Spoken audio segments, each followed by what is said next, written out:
Hello, welcome to the Gary Neville Podcast, the final of the 2025-2026 season. And we sit here at the gantry at a sweltering Tottenham Hotspur Stadium, having Gary just watch Spurs escape by the skin of their teeth. First of all, your thoughts on the afternoon and what we've seen unfold here in terms of the Spurs performance on the day. Yeah, I mean, there were many Spurs fans before the game that I spoke to. I spoke to one in a taxi yesterday for about 20 minutes in the middle of London, and there wasn't one Spurs fan that thought that today was going to be comfortable. They thought it was going to be a terrifying experience. I actually think that was as comfortable as they could have got in respect of, I thought they played really well. They controlled the game from minute one. I thought that Conor Gallagher started that off by his first 5 minutes. He was really at it, running forward. I thought the midfield got a grip of the game. I'm not going to repeat this, but Everton were absolutely awful. I mean, you couldn't have actually wished for a better opponent today than Everton. They were dire. David Moyes didn't get anything out of his team, and I think he'll be unhappy about that. But for Spurs, they were dominant as a 1-0 could be, and they felt really comfortable. They defended well. Everton didn't have a shot on target, I think, until 15-20 minutes to go.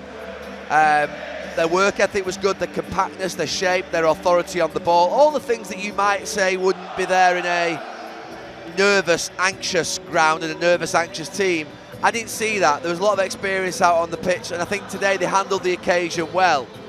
I mean, it doesn't get away from how they've been and what they put this crowd through and this fan base through, but today I thought they were solid. Their third home win of the season, their first since December.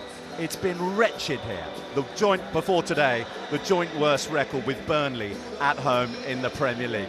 What is it about this place? How do they start to go about putting it right? Oh, it's an absolute disgrace. I mean, they were my closing words at the end of the game when you threw to me. You mentioned that obviously there was celebration, and the fans were celebrating because for them it's real. For the players, I'm sure for some of them it is real, but for some of them, I said it doesn't feel like they want to be on the bus. And that's what Roberto De Zerbi is going to have to work out in this. Well, he's probably worked it out already. I mean, not won a game here since Christmas. It's absolutely shocking for a group of players that have been extensively assembled, and for a club of such stature. But they're flimsy, they're weak, they're vulnerable, and the autopsy really has got to begin. I'm sure it already has, but they've been fighting for their lives for the last few weeks, so there's probably now going to be a real concentration on it, whereas in the last few weeks they're probably sort of what will be toying with recruitment for next season, thinking, well, are we going to be in the Championship or are we going to be in the Premier League? Now they know for real, having escaped today, they can start to basically drive a bulldozer through that dressing room, because that's what they need to do. It's been a massive failing, but all through the club, you know, the decisions, even the decision this week, even what's happened with Romero, watching that sort of emerge over the last few days, that story. If Romero had gone back to Argentina without permission of management at the club, we would have heard about it, that he'd gone rogue. He hasn't gone rogue. I think they've given him permission. I think they've said, go on, get yourself back. Completely misunderstanding what togetherness is. And I think what was that sort of line they've been using in the last few weeks? Yeah, all together, always, unless you're in Argentina. All together, always. And you know something? You hear some of this leadership, don't you, from time to time, which sort of spouted out in business and spouted out in football clubs where they have signs on walls. But the problem is the actions speak a lot louder than words. The actions out on the pitch speak a lot louder than words. The dare to do. Do they dare to do, these players? I don't think so. Are they always together? No, I don't think so. Is there a connection right the way through the club? No, we hear that the owners have been trying to sell this club for 2 or 3, 4 years now, trying to get as high a price as possible. They've done a great job in certain ways with certain things that they've built in infrastructure terms, but they failed the fans on the pitch that is most important. You know, football is all about first team performance at a football club, whether that's the women's team, the men's team. You've got to win. You've got to win. And I have to say, you know, these Spurs fans are celebrating today. And look at that sign there behind that goal. It's the perfect moment for it, Bill. Do you want to read it out? Well, there's one there that says, promise success, delivering failure, ENIC out. There's another one at the other end that says, love Tottenham, hate ENIC. Yeah. They need to get their act together, don't they? I mean, they parted company with Daniel Levy and made big promises that things were going to be different and that they were going to turn over a new leaf. Things have got worse. Yeah. Well, what's happened is the always together that you mention has come from the fans because they have stayed together. There was a protest, I think, planned a month or so ago, and they cancelled it because they recognised that the team needed them out on the pitch, and De Zerbi needed them out on the pitch, and Tudor needed them out on the pitch. They've turned up in the thousands outside the ground today, these Tottenham fans, to urge their team forward. And I thought that might add a little bit of anxiety to the players, but it actually didn't do. They handled it well. But you've got players out on this pitch, quite a few of them are going to be going to the World Cup. They've got experience, they've got some quality out there. And look, is it too far to say that they've been pathetic, that they should be ashamed of themselves? Probably not. You know, this is Tottenham Hotspur, and I know sometimes I get mocked for saying this is Manchester United. But, you know, this is a football club steeped in incredible traditions. Now, they've not won trophies for a long time, regularly, even though they won a Europa League last year. It was fantastic, and, you know, it was great for this fan base to celebrate a trophy. But they've been underachievers and underperforming for a long time, but then this is another level of underachievement and hitting new lows. You know, the last 2 years in the Premier League and where they've been. So like you say, there's got to be a massive reset. There's got to be an autopsy that goes really deep, right the way through the club. And to be fair, when you're owners of a football club, and I'm an owner of a football club, sometimes you have to start by looking in the mirror yourself. You absolutely do, because success sometimes doesn't come in a football club because of the decisions that you make, because of what you do. Not because of what the fans do or what the players do or what the coaches do, but just right the way through here. I mean, appointing Guillaume Tudor and having to sack him within a few weeks, it didn't feel right, that appointment, from day one, did it? It just didn't connect. Sacking Hans Postecoglou, bringing Thomas Frank in, someone who's highly respected, bringing Igor Tudor in, now bringing De Zerbi in. Yeah, what a roller coaster of a season, and they'll have lost a lot of credibility and trust, and you can see the signs that are up there that you've just read out at the opposite end of the ground against the owners, and I'm not surprised. Let's throw this forward a little bit. I think a lot of Spurs fans, certainly ones I've spoken to, are quite excited now that, you know, that if we stay up, then things could get quite exciting under Roberto De Zerbi. We've seen at probably the most stable Premier League club, he managed to fall out with the management then because they didn't match his ambition, and that's obviously when he was at Brighton. He walked out on Marseille because things went, you know, he's explosive, he's combative, and he's combustible. If they don't back him properly in the summer, you could see him walking out, couldn't you? He's obviously been made promises to come in. Oh, they'll have to back him.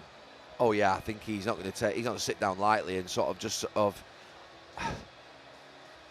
have his belly tickled by the ownership and believe anything that they say. I mean, they must have given promises on the way in. And like I said before, there's a bulldozer needs to go through that dressing room, and he's the bulldozer. What's he going to do with his captain? Van der Ven, I'm sure there'll be a lot of clubs after him. There's big decisions to make at this football club, and he'll have decided already in this first 4 or 5 weeks what he wants and what he needs to remain from the current dressing room and the current squad. But I actually had a fascinating session going back maybe 7, 8, 9 years, maybe 10 years now, with Maurizio Pochettino, when they just built the training ground and we were with England, and I was assistant coach under Roy Hodgson. And I always remember, and I'm not going to go into the detail of it, but when he first came in, he shifted a load of players. He had a group of players that were on the board, which were his squad, and he shifted a load to that side of the board, and they were the players he wanted to keep, and then he shifted a load to that side of the board, and he said, I've got to get rid of them 7 or 8 there. And De Zerbi's going to have to do something similar. Be really cold, be really ruthless, really harsh. He's got instinct, he's got experience, he's not someone who's going to mess around anyway. He doesn't need me to tell him what to do, but I think he's got strength now, and he's got power now, and he's got authority now with this sporting director and the ownership, and they've got to go with him. And if they don't go with him, yeah, he will. He's the type that won't accept it, and he'll just be off. He'll say, do one. So positivity in North London. If we turn our attentions to East London, West Ham were the ones who, although winning on the final day, fell short. A disastrous season for them, and you fear for what the direction is at a stadium that the fans don't love, a board certainly where there's a massive disconnect between the support. You know, they moved to that stadium being promised the heights of European football. They did win a European trophy 3 years ago, and now they're back in the Championship for the first time in 15 years. Yeah, and because of, I think, Tottenham and the situation and predicament that they've been in this last month, almost West Ham have been part of it, but they've not been part of it to the extent as they would have been if they'd been going for it with a Burnley, a Wolves, or a Sunderland, a Leeds, you know, a club like that. Clubs of those, you know, those clubs have done brilliantly well, 2 of them, to stay up this year. Sunderland, when I look part way through the game, by the way, and I'll have a look again now, Sunderland was 7th. Sunderland are in Europe for the first time wow, in 52 what an years. achievement. They finished 7th. We'll come on to that later. Yeah, because, brilliant. Did they finish 7th then in the end? Yeah, they finished 7th. Absolutely in brilliant. the end. Well done to them. The one thing that I didn't want this season, amongst many things, I wanted a different champion because I felt it's good for the Premier League that, you know, you get different champions that haven't won it for a long time, and Arsenal have done that. I thought it was good last year that Crystal Palace won a trophy, that Tottenham won a trophy, and it was essential, Bill, this year, essential that the same 3 teams didn't go down, or else we were going to get to a point whereby the parachute payments just completely and utterly doping the championship, and then obviously, you know, coming back up again. It's just, you know, it's just 3 up, 3 down, same every single year. So what Sunderland and Leeds done this year is really important. But for West Ham, but they're a club. West Ham are a club, and there are a few more. You know, we've seen Villa, we've seen Newcastle. Now, Tottenham didn't go today, and that would have been the biggest story of all. We've seen Leeds United, we've seen Nottingham Forest, we've seen Sheffield Wednesday. These were stalwarts, in my opinion, of sort of what would be the old Division 1 when I was growing up. It's inconceivable that these clubs couldn't be in the Premier League, but West Ham are one of those clubs, along with the likes of Wolves, Newcastle. You know, those. There's no club safe really. There's about 8 of them that are probably, I think, okay. We thought these were one of them, by the way. But the rest of them are all susceptible. Crystal Palace, Brentford, Bournemouth. At some point, Brighton, they may not recruit as well. They may just not do it as well as they have done because they're having to fight for their lives every single year to recruit well and get good managers in, and they've done that really well. But for West Ham, they're one of those clubs that are always susceptible to some poor decisions, and they've gone down this year, and they're a huge football club. But that stadium, to be fair, Bill, I mean, what's it like to commentate at? It's the one ground that I get sent to that I think you're a mile away from the pitch. Well, it remains, although they've done what they can, it remains an athletic stadium. So you've got a great view of the finish line for the 100 metres. You have. Not so good at the pitch. I know, and we're back there. It's the only ground where, to be fair, I feel like I need to take binoculars. So you know, it's that old sort of, if you say athletic stadium, many of them exist in Europe, but a football stadium in this country, they're very unique. You know, you're on top of the touchline. The old dugouts overhung the pitch, you know what I mean? You're right on top of each other, and Upton Park obviously famous.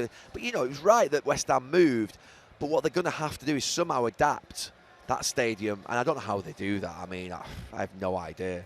In terms of the squad, do you foresee, I mean, Jared Bowen, obviously, who's been the heart and soul during the recent Premier League years, would he stay? I mean, last time they went down, for example, they kept hold of a lot of players. Sam Allardyce got them back up, and they bounced straight back, even though it was via the playoffs. That was, 14, 15 years ago. Can you see the same thing happening, or is there a squad that's going to be ripped apart? Is Nuno going to stay? Well, that's the first thing. You know, forget the player, the manager. I think the manager and Bowen are the 2 most important figures, and I think they've got to lock that in quite quickly.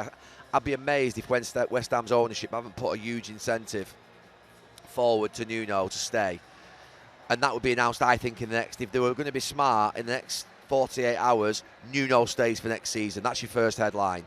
By the end of the week, you'd want to try and lock Jared Bowen in if you could, and sort of give him a big contract to stay, which is difficult because they're going to lose a lot of revenue next year. That then stabilises the dressing room potentially, and stabilises the crowd and the fan base somewhat from where they'll be tonight, which is absolutely desperately disappointed and shocked and devastated. But you need, those 2 are really important, and lock those in. But you've also got Somerville, you've got Souček, you've got Fernandes, you've got I like the 2 centre forwards, Castellanos and Pablo. I think they're a handful. So I think there's some players there that would be sought after by other Premier League clubs. But I think if you're West Ham, you're a big enough club, you've had enough years of Premier League revenue, you've had some European success, remember, sort of financially is beneficial for them, but yeah, it's about stabilising beyond this. They've probably planned for it now for a number of weeks.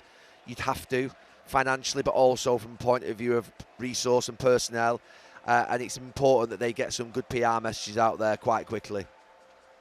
So that's the relegation issue. At the other side of things, which we touched on briefly, the European places. Villa produced a performance and a result today, winning at Manchester City and Pep Guardiola's final game of champ. Villa won 2-1. Ollie Watkins in good form. I think he got a couple of goals there. So they're fourth, Villa. They finished fourth. Liverpool Villa fifth. finished fourth, Liverpool fifth. Okay. So into the Europa League go Bournemouth, who finished sixth, Sunderland, who finished seventh for the first time since they won the Cup back in the 70s, and in eighth position and into the Conference League go, let me just check here, Brighton. So Right. Brentford miss out as they could only draw at Liverpool, and Chelsea's disastrous season finished with another defeat and another red card. Wesley Fofana sent off for the second time this season. Xabi Alonso has a hell of a job on his hands to turn them round, doesn't he? Yeah, I mean, we've just talked about what De Zerbi has to do here. Xabi Alonso has to do exactly the same there at Chelsea. I mean, he's been made the manager. He may as well have been called sporting director, manager, owner, the lot. I mean, they just give him the keys to the club and sort it out. Sort it out, my friend, if you can. We're struggling. Yeah, I mean, what a disastrous season for Chelsea. Incredible for Sunderland, Bournemouth again, Brighton. I mean, serial overachievers, Brighton and Bournemouth, year in, year out, and Brentford as well, obviously. Sunderland, magnificent that they've got into Europe. That's something that's not happened for quite a while, where a team's come up and done so well. Villa, incredible Unai Emery. What a coach. I thought they were sort of faltering for a period after Christmas. It felt like they were just sort of going through it, and they ended up winning the Europa League and now finishing fourth place in the league. It's a massive, massive achievement. So well done. There's a number of clubs in that. You know, Liverpool will be grateful, relieved, Arne Slot, that they're in the Champions League, hanging on in there at the end. But yeah, for Villa, Bournemouth, Brighton and Brentford, Sunderland, incredible seasons, absolutely incredible seasons. I'm for Villa to go to Manchester City on Pep Guardiola's swan song and win there, just hours after finishing their open-top bus parade. That's seriously impressive. And also, I stood out Manchester United winning 3-0 at Brighton. Brighton had plenty to pay for. They could have ended up in the Europa League today, but Manchester United have gone there and won 3-0. And obviously the story there will be Bruno Fernandes as the all-time Premier League assist maker, because he got an assist in that game. Yeah, I did say last week, actually, after the United game against Forest at home, that I thought that Michael Carrick would be right into them this week, saying to them something like, this game next weekend, when you're already secured in third, will tell me a lot of what you're about. That, you know, there are 3,000 or 4,000 United fans travelling down to Brighton 4, 5, 6 hours. And by the way, you better give a performance for them. So I think today was really important for Bruno Fernandes. It's an incredible achievement to overtake Thierry Henry and Kevin De Bruyne. Like I say, 21 assists is absolutely fantastic. And a goal as well today. And a goal as well, yeah. I didn't know he'd scored, to be fair. I've been watching this game here. Who scored for United? Dorgu, Mbomo and Fernandes. Yeah, and Burmo scored again. So, yeah, no, really good finish for Michael Carrick. I think it was important that they didn't just go, we did it, look at, we got third place. That would have been the wrong message to send, I think. So, a really good day for Michael Carrick, a good day for Bruno Fernandes. A bad day, obviously, for Manchester City, but obviously we have to, in some ways, just bow to Pep Guardiola in terms of what he's achieved in the last 10 years. Yeah, phenomenal. He's changed so much, and be fascinating to see who goes in there, because that's quite a job, isn't it, to follow that. Enzo Maresca apparently groomed for that. Yeah, that's what we hear. I mean, firstly on Pep Guardiola, transformational period in the Premier League. Some of the things that we've seen over this last 10 years, we won't probably quite see again in terms of the points tallies that were being achieved over a sort of 2 or 3, 4 year period. 4 titles on the run, incredible treble achievement. A double this year, you know, a domestic cup double, not quite the double he would have wanted, but still winning trophies. A serial winner. On the brink of building another good team, very good team. I thought he might just stay another year to see it through. You know, there's just a bit of work to do on them, isn't there? They've just fallen short at the end this year, and we'll come on to Arsenal, I'm sure, shortly. But the front 4, Haaland, Doku, Cherki, Semenyo. Obviously, you've got Foden in there as well. You've got others. So I think something really to go at. The centre-back partnership between Kasanov and Gueye with O'Reilly and Núñez looks like it's starting to turn into a really good back 4. And then they just need to sort that midfield out. I mean, the midfield, Rodri and Bernardo Silva are incredible players, but Bernardo Silva leaves, and Rodri's just getting to sort of what would be the point whereby you're going to have to start to look at replacing him, if not already. So 2 or 3 midfield players, and Manchester City are going to be a formidable force. But Pep Guardiola is worth, well, we'll find out next season. So many points a season. Sir Alex Ferguson was worth 5, 6, 7 points a season. How many points is Pep Guardiola worth? We know he's worth some. Yeah. We just don't know how many, but we're going to find out pretty quickly. But it's been an exceptional ride that they've had, Manchester City fans, with him. A guarantee, as close as you can get as a guarantee. Gold when it comes to management. The equivalent of Sir Alex Ferguson, the two greatest managers, I think, in Premier League history. And I don't want to separate them because, like you say, they've both won trebles. I think Alex Ferguson definitely shades it on longevity in the Premier League, but then you build in Pep's moments with Bayern Munich and Barcelona, but you put in then Sir Alex Ferguson's time at Aberdeen. You're going to start this age-long debate of who's the best, but I can't separate them. They're both phenomenal managers and absolutely the best. And it was good to see the other day that Pep Guardiola said that Sir Alex Ferguson had messaged him. It would be amazing to see them having a conversation together about football. Yeah, it would be. That would be quite an interview, wouldn't it? Yeah, it would. Didn't he also say he'd go out for a beer with you and Cara? Wasn't he asked, Pep Guardiola? Well, of course, he's asked us many times during the last 10 years to go out for a beer. Look, I mean, to be fair, we've been, I think we've eulogised over Pep Guardiola and Manchester City and their achievements in the last 10 years because you can't not, because what we've seen is excellence. We've seen elite football, elite sport, elite achievements. I don't like it because I'm a Manchester United fan, but what you have to do is respect it enormously because it's hard to do what he's done. And he's done it from a base. And look, Manchester City have spent a lot of money. We've still got the 115 charges, which I think should be mentioned, but not under Pep Guardiola. I think it was just slightly before him, was it maybe? Most of them, yes. Most of them were before him, so it's not really sort of to land on him.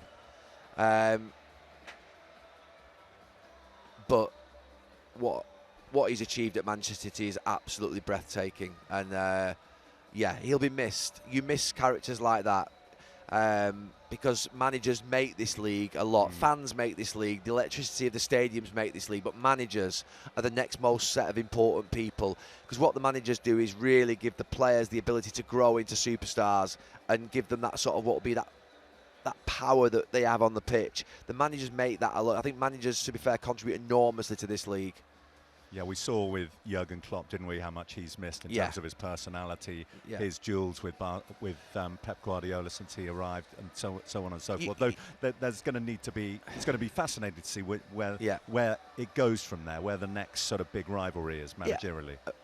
And we will come on to Mikel Arteta, but you're right. Klopp, Mourinho, Conte, Sir Alex Ferguson, Arsene Wenger, obviously Pep Guardiola. These managers are giants. And they have an aura, they have something special about them. And their presence is incredible for the game. And so you miss them when they do go. And Pep Guardiola will be missed as a personality and a character across the Premier League. If you listen very carefully, you can probably hear the celebrations about 15 miles south of here as Arsenal parade the Premier League trophy at Selhurst Park. Obviously, they've got the Champions League final to focus on next weekend. But just a word on them getting across the line, the way they've done it, the celebrations, and your overall thoughts on Mikel Arteta and the job he's done. Yeah, this is the first time I've actually been on television since Arsenal won the league, obviously by City not winning at Bournemouth on Tuesday evening. A huge congratulations to Arsenal. What a journey they've been on. And they've got over the line. And that is so bloody difficult to do. They've been knocking on that door now for 4 or 5 years. Credit to the Arsenal hierarchy for building a plan, for sticking with a plan. Credit to Mikel Arteta, a game changer for him. He's a champion. He's a champion manager. And it's great for him that he's won it in a season where Pep Guardiola is still here. That means so much more. People, I'm sure, would agree with that because, if he'd won it next season when Pep Guardiola had left, there'd always be a but, wouldn't there? Yeah, but you didn't do it when Pep wasn't here, when Pep was here. It's massive for these Arsenal players. It really, really is. When Declan Rice signed for Arsenal, you thought that was a final piece of the jigsaw, and he's had to wait 2 or 3 seasons. But they've adjusted each summer to plug the gap that was missing the previous season. And this season, they've just articulated the squad. I've got the style question. I don't even want to go into it. You win that Premier League, I don't care how you win it. I didn't care how Leicester won it. I didn't care how Blackburn won it. I didn't care how Chelsea won it under Mourinho. Sometimes it just deemed as being a little bit dour. Or how we win it, or how Pep Guardiola wins it. If you get over the line in the Premier League, you over 38 games have stood that sort of what would be ultimate test of endurance. You've been able to get there and fight and be on that roller coaster when it's in that huge dip, and then it comes up again, and it's that constant of not knowing what's going to happen. And when you've not done it before, which Mikel Arteta and those players hadn't done, apart from Jesus, it's the not knowing, it's the lack of experience. But now they've experienced everything. They've experienced everything. They've experienced the devastation of losing a Premier League run-in once, twice, 3 times, but they've now experienced coming out on top. So they've been through it over the last 3 or 4 players, those Arsenal players, the manager and the fans, and well done to them for getting over the line. I think it needed it this season. It would have been desperate if they hadn't have won it. The questions would have been enormous, and it would have been a sorry story, but they did it. And I've got enormous respect and enormous admiration for them in terms of how they've done it and how they've gone about it, because there was a thing that was said 6, 7, 8, 10 years ago: you can't have a Sir Alex Ferguson anymore, you can't have an Arsene Wenger anymore. And what people meant by that was that managers were going to get sacked after 1, 2, 3 seasons. No, that's not happened. Klopp, 5, 6 years before he got a Premier League title. Mikel Arteta, 5, 6 years before a Premier League title. Pep Guardiola been at Manchester City for 10 years. You know, they're massively long periods. They're long stretches. There's patience there where you can see progression and a journey towards something that's good. And I think that, to be fair, you've seen that patience still pays off in football. And I have to say, I thought in the first couple of seasons Mikel Arteta would do very well to finish higher than 3rd or 4th with this Arsenal. Just the way they're built, he's got them to the very pinnacle, the top of the mountain. Well done. And I'm actually really happy for him. I'm happy for the players, because I think that ultimately it takes a lot to get there. Takes a lot to get there. Takes even more, as you know, to stay there. Is this Arsenal side set up to be able to do that going forward? Is it the right sort of mix? Do they need to add again? What do you see? Yeah, they will need to add to it, but I mean, look, at this point right now today, where they've got a Champions League final next Saturday, which is an incredible opportunity to stretch beyond anything you could ever imagine as an Arsenal fan, because they never won that trophy, and that's the next step after winning a league. But I don't want to give the headline tonight: Neville says that Arsenal have got to go and win it again to be really recognised as champions. No, I'm not in that mood. I'm really happy for them for what they've achieved this week. They should celebrate it, and they have. But now they've got a Champions League final. If they can go and win that next weekend's Paris Saint-Germain, they'll have beat the best. They'll have beat a Luis Enrique Paris Saint-Germain team, and they'll beat a Pep Guardiola Manchester City team. That's the way to do it. If you're going to go and win your first Premier League title for 22 years, go and beat the greatest of all time. If you're going to go and win the Champions League, go and beat the current holders and one of the greatest managers that, you know, Europe has seen in this last 10, 15 years. So, yeah, this is massive for Arsenal this week. Wish them all the very best in the final. But it's not a time to start talking about are they built, I don't think, for a second title run next year. They have to be, let's be clear. But what that means, I've not given it too much consideration. There's going to be a Champions League, a World Cup that we're all going to go to, and then we'll start to think about, you know, do they need another centre forward to back up Gyökeres? Do they need another central midfield player just in case Declan Rice or Zubimendi aren't quite there? So there's probably a couple of positions that you'd still want to think about, but they've got a lot of strength in that squad. You mentioned the Champions League final. Can they do it? I mean, Paris Saint-Germain seem to have everything in their favour, but Arsenal having won the title, you feel that equips them so much better than had they let it slip away. Do you know what was so good for Arsenal? Them winning it 4 or 5 days early.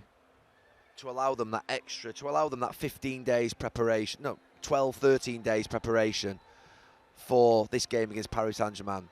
So that, what's the team that they picked? Did they win today, Arsenal, by the way? Yeah, they won 2. What team did he pick? What team did he pick? 9 changes, I think. 9 changes, like okay, so perfect. Max Dowman started, and, you know, I think Declan Rice might have come off the bench. Yeah, so absolutely perfect. Let them celebrate on Tuesday night. Let them have a couple of days off, which is obviously what happened, and then let them have a long build-up into this. You know, and it's more recovery than training, to be fair, but tactical thought, important. I'm sure they won't start looking at that till Monday morning, but what they'll have on Monday morning is a group of players who've had 5 or 6 days rest, and that's really important. So they'll get the trophy tonight right now, but I suspect they'll go to bed. They should be going to bed quite early. They had the celebration 5 days ago. Now's No celebration tonight. They were in bed quite early then, I think it's about 6 o'clock. No, well done to them, man. You know, when I saw them out, I thought times had gone when players were out till 5, 6 in the morning. If you win a Premier League title, you don't go to bed. Fact. You do not go to bed. You stay up all night. But that would have been tonight. And that it's important for them that they've got that extra 4 or 5 days. Gives them a free week now. It gives them 4 or 5 days of recovery for all the players that are going to start next Saturday. And it gives them now 5 or 6 days of real good quality build up. They're not in recovery mode now, those players for Monday morning that are going to start against Paris Saint-Germain next Saturday. So, yeah, it's going to be tough for them, I'll be honest with you, Bill, because I think that Paris Saint-Germain are a different level, and they've got what I call one of those obsessive, and this is, I say this with real complimentary, one of those maniac-type managers that are just winners, serial winners. They've got that horribleness about them inside them that they do anything to win and they go and win. And Luis Enrique is one of the greatest, probably the greatest manager in the world right now. You know, with Pep Guardiola, but Pep Guardiola, you know, he's not won a league for 2 years. What Enrique is doing at Paris Saint-Germain, winning, getting to back-to-back Europe, this is his moment. So Arsenal are going to be right up against it. Because if you can win back-to-back Champions Leagues, you put yourself into a different sort of planet. And that's what he's up for. He wants that. He wants to beat all the records. So it's going to be very difficult for Arsenal because they're up against a team that are special. They know how to do it. But they're in there. And they know how to defend. They've got some match winners themselves. It's going to be physically a really great game because both teams are physically fantastic. I'm really looking forward to it. I built my next Saturday early evening around it. I'm going to go and watch Dermot Kennedy in the evening in Manchester in a concert. But first, I'm going to watch this Champions League final because I'm really fascinated by it. But I think PSG, are the best team in Europe right now. Arsenal are going in there as underdogs and going to have to scrap and fight and get over the line somehow if they're going to win it. Fabulous clash of stars, won't it be? Yeah. It should be a brilliant watch. Yeah. Well, I think we've covered most things, Gary. That's it. That is the end of the season. Mic drop. A little bit. I want to actually, to be fair, at the end of the season, I want to thank everybody who listens to this podcast. There's quite a few people listen to it every single week or watch it every single week on YouTube. And thank you to you, Bill, to Peter, to Rob and to Seb who've hosted it throughout the season. You never put on camera. There's a good reason for that. There he is.